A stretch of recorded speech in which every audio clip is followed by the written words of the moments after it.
A deaf millionaire dined alone. Until the cleaning lady's baby did the unthinkable, everyone in the restaurant that night froze when the baby, barely 1 year old, lifted his tiny hands and signed something only one man in the room could understand. That man was Julian Ward, the deaf millionaire who never spoke to anyone, and the message that child signed shattered every wall he had spent years building. Julian Ward had eaten dinner at Starlit Terrace every Thursday for almost 5 years.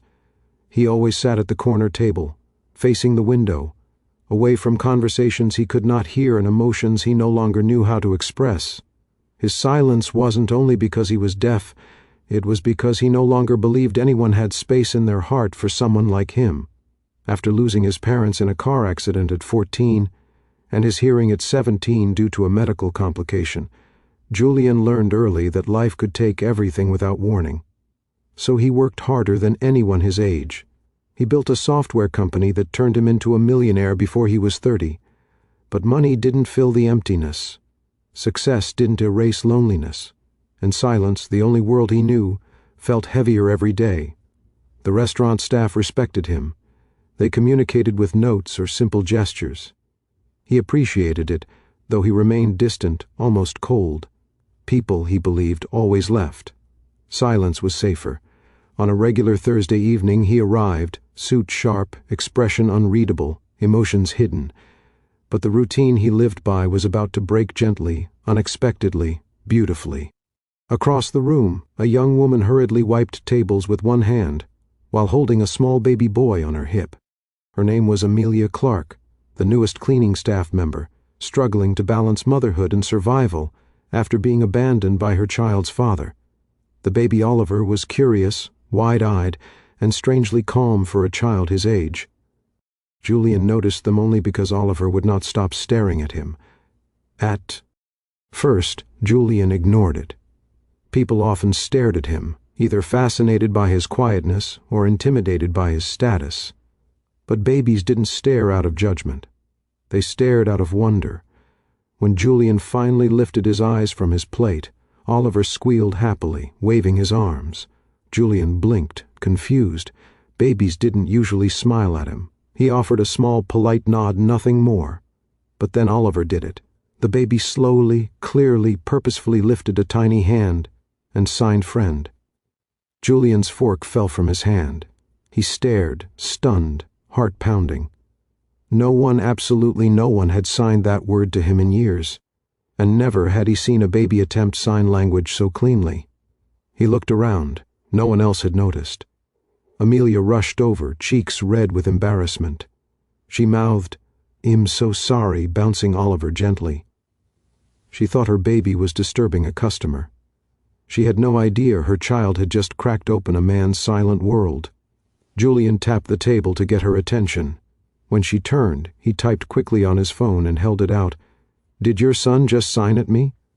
Amelia frowned in confusion, then laughed softly. "Oh, yes. I've been teaching him simple signs. He hasn't spoken yet, so the doctor recommended it." Julian swallowed, hard. The memory of himself as a teenager, trying to communicate but failing because no one knew sign language, struck him like a blow. He typed again. He signed friend. Amelia gasped. "He did?" She looked at Oliver as if seeing him for the first time. "Has never signed that before." Oliver reached toward Julian with both hands, excited, and for reasons he couldn't explain, not even to himself, Julian felt something shift, something warm and unfamiliar rising in his chest. Amelia, embarrassed, tried to walk away, but Oliver wriggled furiously, pointing at Julian, babbling happily. Finally, Julian typed, "You can sit here. He wants to." Her eyes widened. "Are you sure? You're having dinner?" He nodded. It was the first spontaneous invitation he had offered. Another human being in years. She sat, shy but grateful. Oliver immediately crawled onto Julian's lap, tiny fingers tapping curiously at his jacket buttons. Julian froze, unsure what to do. No baby had touched him, not since he was a child himself. Amelia laughed. "He likes you." Julian didn't know how to respond, but he typed, "I'm not very likable." Amelia shook her head. Maybe you just haven't met the right people. For the first time in a long time." Julian smiled. They talked well, typed and spoke for almost an hour. Amelia told him about her struggles, working 2 jobs, raising Oliver alone, living in a small rented room, dreaming of finishing her education someday. She spoke with honesty, not fear, not admiration, not awkward pity, just sincerity. Julian listened, really listened, feeling something inside him unlock. Amelia wasn't intimidated by him. She wasn't impressed by his money.